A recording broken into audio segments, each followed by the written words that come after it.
പലതരത്തിലുള്ള ആഘോഷങ്ങളുമായാണ് ലോകം പുതുവർഷത്തെ വരവേറ്റത്.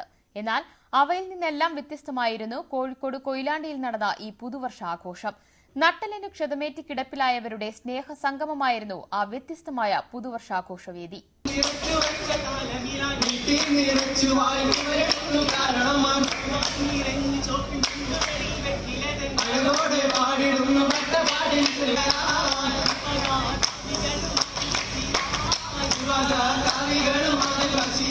മതിമറക്കുന്ന ആഘോഷങ്ങൾക്കിടയിൽ നാം മറന്നുപോകുന്ന ചിലരുണ്ട്.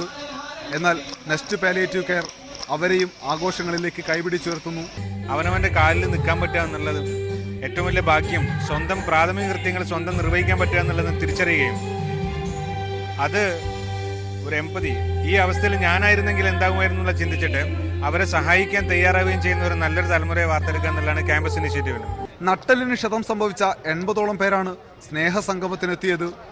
അവർക്ക് സൗകര്യങ്ങൾ ഒരുക്കാനും പരിചരിക്കാനും നെസ്റ്റിലെ വളണ്ടിയർമാരും തയ്യാറായി വന്നു.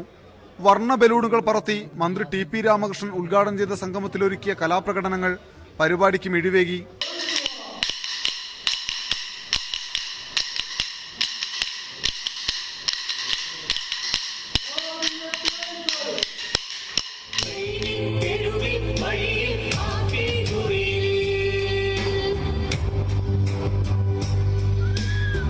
സ്നേഹസംഗമത്തിലെ അനുഭവങ്ങൾ തങ്ങൾക്ക് പുതിയ ഊർജം നൽകുന്നുവെന്നായിരുന്നു പങ്കെടുത്തവർക്ക് പറയാനുണ്ടായിരുന്നത്.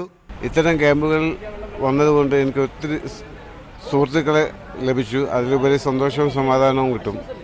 ആഘോഷങ്ങൾ ആരവമുയർത്തേണ്ടത് ഇങ്ങനെ കൂടിയാണ് എന്ന് വിളിച്ചു പറയുകയാണ് നെസ്റ്റ് പാലിയേറ്റീവ് കെയറിലെ ഈ സുമനസുകൾ. കെ. അനൂപ് ദാസ്, ന്യൂസ് 18, കോഴിക്കോട്.